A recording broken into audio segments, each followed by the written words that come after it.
Hi hello ನಮಸ್ಕಾರ ಸ್ನೇಹಿತರ.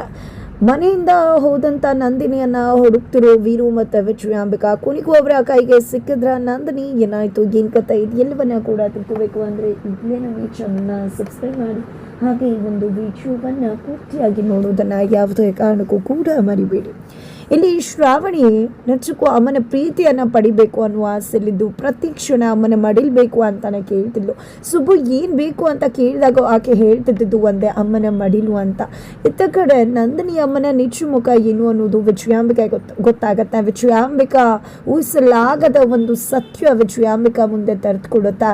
ಇಷ್ಟು ದಿನ ತಮ್ಮ ಮನೆಯಲ್ಲಿದ್ದಂಥದ್ದು ಜಾನಕಿ ಅಲ್ಲ ನಂದಿನಿ ಅನ್ನೋ ವಿಷಯ ತಿಳಿದಿದ್ದಾಗ ವಿಜಯಾಂಬಿಕಾ ಕುಸಿದು ಹೋಗ್ತಾರ. ಹೀಗೆ ಬಿಟ್ಟರೆ ವೀರು ಮನಸ್ಸೇ ಬದಲಾಗಿ ಬಿಡುತ್ತೆ. ಇಷ್ಟು ದಿನ ನಾನು ಎಷ್ಟೇ ರಕ್ತ ಅಲ್ಲ ಅಂದರೂ ಅಪ್ಪನ ಪ್ರೀತಿ ಶ್ರಾವಣಿಗೆ ನಿಜಕ್ಕೂ ಇಂಡೈರೆಕ್ಟ್ ಆಗಿ ಸಿಗ್ತಾನೆ ಇದೆ. ಯಾಕಂದ್ರೆ ವೀರು ಅಪ್ಪನಾಗಿ ನಡ್ಕೋತಾನೆ ಇದ್ದಾನೆ, ಮಗಳ ಪ್ರೀತಿ ಅವನನ್ನ ಸೆಳೀತಾನೆ ಇದೆ. ಅದೇ ರೀತಿ ಜಾನಕಿ ಅಂದ್ರೆ ನಂದಿನಿ ವಿಷಯದಲ್ಲೂ ಆದ್ರೆ ಎಡವಟ್ಟಾಗ್ಬಿಡತ್ತ. ಇಲ್ಲ, ಈಗ ನಂದಿನಿ ಮೇಲೆ ವೀರುಗೆ ಕೋಪ ಇದೆ. ಇದೇ ಸಮಯವನ್ನ ಯೂಸ್ ಮಾಡಿಕೊಂಡು ನಾನು ವೀರು ಮತ್ತೆ ನಂದಿನಿನ ಮತ್ತಷ್ಟು ದೂರ ಮಾಡಬೇಕು, ನಂದಿನಿನ ಈ ಮನೇಲಿರುವುದು ಅನ್ನೋ ವಿಷಯವನ್ನ ವೀರು ಮುಂದೆ ಬಹಿರಂಗ ಪಡಿಸ್ಬೇಕು. ಖಂಡಿತವಾಗ್ಲೂ ಬಹಿರಂಗವಾದ್ರೆ ವೀರು ನಂದಿನಿನ ಮನೆಯಿಂದ ಹೊರಗಡೆ ತಪ್ತಾನೆ ಅಂತ ಹೇಳಿ ಮಸ್ತ್ ಪ್ಲಾನನ್ನು ಮಾಡ್ತಾರೆ. ಆದರೆ ಅವರ ಪ್ಲಾನ್ ಅವರಿಗೆ ತಿರುಗುಬಾಣವಾಗುತ್ತೆ. ಯಾಕಂದರೆ ವಿಜಯಾಂಬಿಕಾ ನಂದಿನಿ ಮುಖವಾಡವನ್ನು ಕಳಿಸಿಡ್ಬೇಕು ಅಂತ ಯೋಚನೆ ಮಾಡಿದ್ರೆ ಆ ಕಡೆ ಸುಬ್ಬು ವಿಜಯಾಂಬಿಕಾ ನಿಜ ಮುಖವನ್ನೇ ಕಳಿಸಿಡೋ ಪ್ರಯತ್ನಕ್ಕೆ ಮುಂದಾಗ್ತಾರೆ. ಕೊನೆಗೂ ಯಶಸ್ಸನ್ನು ಸಾಧಿಸ್ತಾರೆ. ಮೊದಲೇ ಅಕ್ಕನ ಮೇಲೆ ನಂಬಿಕೆಯನ್ನು ಕಳ್ಕೊಂಡಿದ್ದಂಥ ವೀರು ಅವರ ಮುಂದೆ ಮತ್ತೆ ವಿಜಯಾಂಬಿಕಾ ಕೆಳಗಡೆ ಇಳಿತಾರೆ ಅಂತಾನೆ ಹೇಳ್ಬೋದು. ಅಕ್ಕ ಅಂತ ಹೇಳಿ ಅಂತ ಒಂದು ದೊಡ್ಡ ಸ್ಥಾನವನ್ನು ಕೊಟ್ಟಿದ್ರು ವೀರು ಅವರು. ಆದರೆ ದಿನೇ ವಿಜಯಾಂಬಿಕಾ ಸ್ಥಾನ ಪಲ್ಲಟವಾಗ್ತದೆ ಅಂತಾನೆ ಹೇಳ್ಬೋದು. ಜೊತೆಗೆ ವಿಜಯಾಂಬಿಕಾ ಮೇಲೆ ಇದ್ದಂಥ ನಂಬಿಕೆ ಹೊರಟು ಹೋಯಿತು. ಈಗ ಗೌರವ ಅಭಿಮಾನ ಕೂಡ ಕಡಿಮೆ ಆಗ್ತದೆ ವೀರು ಒಬ್ರಿಗೆ. ಇದರಿಂದಾಗಿ ವಿಜಯಾಂಬಿಕಾಗೆ ಏನು ಮಾಡಬೇಕು ಗೊತ್ತಾಗ್ತಿಲ್ಲ. ನಾನು ನೋಡಿದ್ದು ನಂದಿನಿನೇ, ಆದರೆ ಈಗ ಹೇಗೆ ಬದಲಾಗೋದಕ್ಕೆ ಸಾಧ್ಯ ಅಂತ ಹೇಳಿ ತಲೆ ಚಚ್ಕೊಳ್ಳೋ ಆಗ ಆಗ್ಬಿಟ್ಟಿದೆ. ಈ ಕಡೆ ವೀರು ಅವರಂತೂ ನಿಜಕ್ಕೂ ನಂದಿನಿ ಅವ್ರನ್ನ ತುಂಬ ಅಂದರೆ ತುಂಬ ಮಿಸ್ ಮಾಡ್ಕೊತಿದ್ದಾರೆ. ನನ್ನ ಮನಸ್ಸಿನ ಮಾತನ್ನು ಹೇಳ್ಕೊಳ್ಳೋಕ್ಕೆ ಇದ್ದಂಥದ್ದು ಜಾನಕಿ ಅವರು ಮಾತ್ರನೇ ಅಂತ ಹೇಳ್ತಿದ್ದಾರೆ. ಯಾಕಂದರೆ ಅವರು ಮನಸ್ಸು ಬಿಚ್ಚಿ ಮಾತಾಡ್ತಾ ಇದ್ರು ವೀರು ಅವರು ಜಾನಕಿ ಅವ್ರ ಜೊತೆಗೆ ಜಾನಕಿ ಅವರು ಅದಕ್ಕೆ ಒಳ್ಳೆ ರೀತಿಯಲ್ಲಿ ಸ್ಪಂದಿಸ್ತಾ ಇದ್ರು. ಅದು ನಿಜಕ್ಕೂ ವೀರು ಅವ್ರಿಗೆ ತುಂಬಾ ಇಷ್ಟ ಆಗಿತ್ತು. ಇಲ್ಲಿ ಜಾನಕಿ ಅವ್ರ ಥರ ಒಂದು ವ್ಯಕ್ತಿತ್ವನೇ ಇಲ್ಲವೇನು ಪ್ರಪಂಚದಲ್ಲಿ ಅನ್ನೋಷ್ಟ್ರ ಮಟ್ಟಿಗೆ ಅವರು ಅವನನ್ನು ಹೊಗಳುತ್ತಾ ಇದ್ರು, ಹಚ್ಕೊಂಡಿದ್ರು. ಆದರೆ ಒಂದು ಕ್ಷಣಕ್ಕೆ ಗೊತ್ತಾಗತ್ತೆ ಇಂಥದ್ದೇ ಕ್ಯಾರೆಕ್ಟರ್ ಅಲ್ವಾ ನಂದಿನಿಗೂ ಕೂಡ ಇದ್ದಿತ್ತು ಅಂತ. ಆದರೆ ನಂದಿನಿನೇ ಬೇರೆ, ಆಕೆ ಮೂಸ್ಕಾತಿ. ಬಟ್ ಜಾನಕಿ ಅವರು ಆ ರೀತಿ ಅಲ್ಲ ಅಂತ ಹೇಳಿ ಕೂಡ ಅನ್ಕೋತಾರೆ, ಸಮಾಧಾನ ಮಾಡ್ಕೋತಾರೆ. ಇದರ ನಡುವೆ ಸುಬ್ಬುಗೂ ಕರೆ ಮಾಡಿ ನನಗೆ ಜಾನಕಿ ಅವ್ರ ಜೊತೆ ಮಾತಾಡೋದಕ್ಕೆ ಅವಕಾಶ ಮಾಡಿಸ್ಕೊಡು, ನೀನು ಅವ್ರ ಜೊತೆ ಮಾತಾಡು, ನಾನು ಅವ್ರ ಜೊತೆ ಮಾತಾಡಬೇಕು ಅಂತ ಹೇಳಿ ರಿಕ್ವೆಸ್ಟ್ ಮಾಡ್ಕೋತಾರೆ. ಏನೇ ತಂದುಕೊಟ್ರು, ಗ್ರೀನ್ ಟೀ ತಂದುಕೊಟ್ಟು ಮಾತ್ರಕ್ಕೆ ಜಾನಕಿ ಅವರೇ ಬಂದುಬಿಟ್ರ ಅನ್ನೋ ರೀತಿಯಲ್ಲೆಲ್ಲ ಸಾವಿತ್ರಿ ಅವ್ರನ್ನ ಪ್ರಶ್ನೆ ಮಾಡ್ತಿದ್ದಾರೆ. ಕ್ಷಣಕ್ಕೂ ಪ್ರತಿ ಕ್ಷಣಕ್ಕೂ ಇಲ್ಲಿ ನಂದಿನಿ ಅವ್ರನ್ನ ಮಿಸ್ ಮಾಡ್ಕೋತಿದ್ದಾರೆ ವೀರು ಅವರು. ಇದರ ನಡುವೆ ಸಾವಿತ್ರಿ ಅವರು ವಂದನಾ ಜೊತೆ ಮಾತಾಡ್ತಿರ್ತಾರೆ. ಈ ಕಡೆ ವಂದನಾ ವಿಜಯಾಂಬಿಕಾ ತುಂಬಾ ಬೇರೆ ರೀತಿಯಾದ ಕ್ಯಾರೆಕ್ಟರ್ ಇರ್ತಕ್ಕಂತಹ ಹೆಣ್ಮಗಳು. ನಿಜವಾಗ್ಲೂ ಆಕೆ ಅಕ್ಕ ಅಂತ ಹೇಳಿ ಮನೇಲಿದ್ದಾಳೆ, ಆದರೆ ಅಷ್ಟು ಮಟ್ಟಿಗೆ ತಮ್ಮಂದಿರ ಮೇಲೇ ಹಾಗೆ ಸಾಧಿಸ್ತಿದ್ದಾಳೆ. ನೋಡೋದಕ್ಕಷ್ಟೇ ಆ ವಿಜಯಾಂಬಿಕಾ ಒಳ್ಳೆಯವ್ರ ಥರ ಕಾಣಿಸೋದು, ಬಿಕಾಸ್ ಆಕೆ ನಟನೆ ಮಾಡ್ತಾರೆ ಒಳ್ಳೆಯವ್ರ ಥರ. ಆದರೆ ನಿಜವಾಗ್ಲೂ ಕೂಡ ಆಕೆ ವಿಶ್ವ ಸರ್ಪ ಇದ್ದ ಹಾಗೆ. ಖಂಡಿತವಾಗ್ಲೂ ತಮ್ಮಂದಿರು ಅಂತಲೂ ಕೂಡ ನೋಡೋದಿಲ್ಲ, ಸ್ವಾರ್ಥಿಯಾಗಿ ನಡ್ಕೋತಾಳೆ ಅಂತೆಲ್ಲ ಮಾತನಾಡ್ತಾರೆ. ಅದನ್ನು ಕೇಳಿಸ್ಕೊಂಡಂತಹ ಸಾವಿತ್ರಿಗೆ ಅನಿಸುತ್ತೆ, ಏನದು ಏನು ಈ ರೀತಿ ಮಾತಾಡ್ತಿದ್ದಾರೆ ಅತ್ತೆ ಬಗ್ಗೆ ಅಂತ. ಅದಕ್ಕೆ ಕೇಳೇ ಬಿಡ್ತಾಳೆ, ಹೌದು ಅವರು ನಿಮ್ಮ ಗಂಡನ ಅಕ್ಕ ಅಲ್ವಾ, ನೀವು ಯಾಕೆ ಈ ರೀತಿ ಮಾತಾಡ್ತಿದ್ರ ಅವ್ರ ಬಗ್ಗೆ ಅಂದಾಗ, ಅಯ್ಯೋ ನಾನು ಕೂಡ ಮೊದಲು ಅವಳನ್ನು ಒಳ್ಳೆಯವಳು ಅಂತಾನೆ ಅಂದ್ಕೊಂಡಿದ್ದೆ. ಅವಳು ನನಗೆ ಎಷ್ಟು ಹಿಂಸೆ ಮಾಡ್ದಾಳೆ ಗೊತ್ತಾ, ನನ್ನನ್ನು ರೂಮಲ್ಲಿ ಕೂಡ ಆಕೆ ನನ್ನ ಹುಚ್ಚಿ ಅಂತಾನೆ ಎಲ್ರಿಗೂ ಕೂಡ ಬೆಂಬಲಿಸ್ಬಿಟ್ಟಿದ್ಲು. ನಿಜಕ್ಕೂ ಕೂಡ ಅವಳ ಬಂಡವಾಳ ಏನು ಗೊತ್ತಾ, ನಂಬಿಕೆ.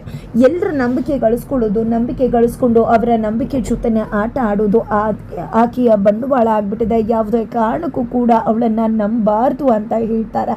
ಆದರೆ ನಿಜಕ್ಕೂ ಈ ಜಾಗದಲ್ಲಿ ಜಾನಕಿ ಅವರನ್ನು ಯಾಕೆ ಅವಳು ಟಾರ್ಗೆಟ್ ಮಾಡಿದ್ರು ಅಂತ ಗೊತ್ತಾಗ್ತಿಲ್ಲ. ಡೈಟಿಷಿಯನ್ ಮೇಲೆ ಅವಳ ಟಾರ್ಗೆಟ್ ಏನಿತ್ತು, ಯಾಕೆ ಅವ್ರ ಮೇಲೆ ಆಪಾದನೆ ಹಾಕಬೇಕು ಅಂತ ಚಿನ್ನ ಕಳೆದು ಹೋಗಿದೆ ಅಂತ ಹೇಳಿದ್ರು. ಜೊತೆಗೆ ಅವರ ಮೇನ್ ಇಂಟೆನ್ಷನ್ ಇದ್ದಿದ್ದು ಅವರ ಮಾಸ್ಕನ್ನು ರಿಮೂವ್ ಮಾಡಿಸ್ಬೇಕು ಅಂತ ಹೇಳಿ, ಮುಖವನ್ನು ಕಾಣಿಸ್ಬೇಕು ಅಂತ ಹೇಳಿ.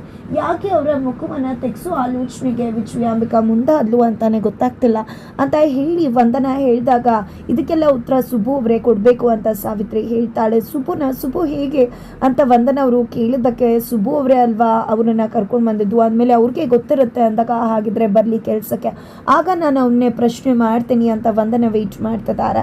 ಇತ್ತ ಕಡೆ ಶ್ರಾವಣಿ ತನ್ನ ಅಮ್ಮ ಬರ್ತಿದ್ದಾಗೆ ಅಮ್ಮನ ಪ್ರೀತಿಯನ್ನು ಅವರಲ್ಲಿ ಕಾಣ್ತಿದ್ದಾಳೆ. ಅಮ್ಮ ಅನ್ನೋದು ಗೊತ್ತಿಲ್ಲದೆ ಇದ್ರು, ಮುಖ ಮರಿಯಾಗಿದ್ರು ಕೂಡ ಆ ಒಂದು ಸೆಳೆತ ಶ್ರಾವಣಿಗೆ ಅನ್ನಿಸ್ತದ. ಹಾಗಾಗಿ ಅಮ್ಮ ನೀವು ಇಲ್ಲೇ ಇದ್ಬಿಡಿ, ಬೇಕಿದ್ರೆ ಬೇರೆ ನಿಮ್ಮ ಮನೆಗೆ ಹೋಗಿ ಅಂತ ಹೇಳಿ ರಿಕ್ವೆಸ್ಟ್ ಮಾಡ್ಕೊಂಡಾಗ ಸರಿ ಆಯ್ತಮ್ಮ, ಇನ್ನು ಮುಂದೆ ನಾನು ಇಲ್ಲೇ ಇರ್ತೀನಿ ಅಂತ ಹೇಳ್ತಾರೆ. ಇದರಿಂದಾಗಿ ಶ್ರಾವಣಿ ಫುಲ್ ಖುಷಿ ಆಗಿಬಿಡ್ತಾಳೆ. ನಂತರ ಸುಬ್ಬು ನಂದಿನಿ ಅವ್ರ ಹತ್ರ ಬಂದಿದ್ದೆ, ಅಮ್ಮ ನಿಜಕ್ಕೂ ಕೂಡ ಶ್ರಾವಣಿ ಅವರು ಎಷ್ಟು ಖುಷಿ ಪಡ್ತಿದ್ದಾರೆ ಗೊತ್ತಾ, ನಿಜವಾಗ್ಲೂ ನಿಮ್ಮ ಅಮ್ಮ ಅನ್ನೋದು ಗೊತ್ತಿಲ್ಲದೆ ಅಮ್ಮನ ಪ್ರೀತಿಯನ್ನು ನಿಮ್ಮಲ್ಲಿ ಕಾಣ್ತಿದ್ದಾರೆ. ಅವ್ರಿಗೆ ಯಾವಾಗಲೂ ಕೂಡ ನಿಮ್ಗೇನಾದರೂ ಬೇಕಾ ಅಂತ ಕೇಳಿದ್ರೆ ಒಂದೇ ಕೇಳೋದು, ನನಗೆ ಅಮ್ಮನ ಮಡಿಬೇಕು ಅಂತ. ನಿಜಕ್ಕೂ ಈ ಒಂದು ಪ್ರಪಂಚದಲ್ಲಿ ನನ್ನ ತುಂಬ ಪ್ರೀತಿ ಮಾಡ್ತಾರೆ ಅಂದರೆ ಅದನ್ನು ಶ್ರಾವಣಿಯವರು ಮಾತ್ರ. ಅಷ್ಟು ಪ್ರೀತಿ ಮಾಡೋ ನನ್ನವ್ರಿಗೆ ನಾನು ಏನಾದರೂ ಕೊಡಬೇಕು ಅಂದರೆ ಅದನ್ನು ನಿಮ್ಮ ಮಾತ್ರ ಕೊಡೋದಕ್ಕೆ ಸಾಧ್ಯ. ಹೋಗ್ಬಿಡ್ತೀನಮ್ಮ, ಹೇಳ್ಬಿಡ್ತೀನಿ, ಆಗ ಅವ್ರ ಖುಷಿಗೆ ಪಾರನೇ ಇರುವುದಿಲ್ಲ, ಕುಣಿದು ಕುಪ್ಪಳಿಸ್ಬಿಡ್ತಾರೆ ನನ್ನಮ್ಮ ಸಿಕ್ಕಿದ್ರು ಅಂತ ಹೇಳಿದಾಗ ಬೇಡ ಸುಬ್ಬು ಅಂತ ಹೇಳಿ ನಂದಿನಿಯವರು ತಡೀತಾರೆ. ಇಲ್ಲಿ ನಂದಿನಿಯವರು ಕೂಡ ಸುಬ್ಬುಗೆ ಥ್ಯಾಂಕ್ಸ್ ಹೇಳ್ತಿದ್ದಾರೆ. ಬಿಕಾಸ್ ನನ್ನ ಮಗಳ ಜೊತೆಯಲ್ಲಿ ಇರುವುದಕ್ಕೆ ಅವಕಾಶ ಮಾಡಿಕೊಟ್ಟೆ, ಜೊತೆಗೆ ಒಂದು ತಾಯಿಯಾಗಿ ನಾನು ಶ್ರಾವಣಿಗೆ ಪ್ರೀತಿ ಕೊಡಬೇಕಾಗಿತ್ತು, ಆದರೆ ಅದನ್ನು ನನ್ನಿಂದ ಕೊಡೋಕ್ಕಾಗಲಿಲ್ಲ. ಇವತ್ತು ನಾನು ಮಗಳನ್ನು ಮಿಸ್ ಮಾಡ್ಕೊತಿದ್ದೀನಿ ಅನ್ನೋ ಕಾರಣಕ್ಕೆ ನಾನು ಅವಳು ಮುಂದೆ ಹೋಗಿ ನೀನೇ ಅಮ್ಮ, ನೀನೇ ನನ್ನ ಮಗಳು, ನಾನೇ ನಿನ್ನ ತಾಯಿ ಅಂತ ಹೇಳಿದ್ರೆ ನನ್ನ ಮನಸ್ಸೇ ನನ್ನ ಸ್ವಾರ್ಥಿ ಅಂತ ಹೇಳ್ಬಿಡುತ್ತೆ. ಮಗಳಿಗೆ ಬೇಕಾದಾಗ ಹೋಗಲಿಲ್ಲ, ನಿನಗೆ ಬೇಕಾದಾಗ ಹೋದೆ ಅಂತ ಇಲ್ಲ. ನನ್ನ ಮೇಲೆ ಬಂದಿರತಕ್ಕಂಥ ಆಪಾದನೆ ದೂರ ಆಗಬೇಕು, ಜೊತೆಗೆ ಶ್ರಾವಣಿಗೆ ಮಾತ್ರ ಅಲ್ಲ ಇಡೀ ಜಗತ್ತಿಗೆ ನಾನೇ ಅವಳ ತಾಯಿ ಅಂತ ಗೊತ್ತಾಗಬೇಕು. ಅಲ್ಲಿವರೆಗೂ ಯಾವುದೇ ಕಾರಣಕ್ಕೂ ಕೂಡ ನೀನು ಶ್ರಾವಣಿಗೆ ನಾನೇ ಅವಳ ತಾಯಿ ಅಂತಕ್ಕಂಥ ಸತ್ಯವನ್ನು ಹೇಳಬಾರ್ದು ಅಂತ ಹೇಳ್ತಾರೆ. ಸರಿ ಆಯಿತು ಬಿಡಿಯಮ್ಮ ಅಂತ ಹೇಳ್ತಾರೆ ಇಲ್ಲಿ ಸುಬ್ಬು ಕೂಡ.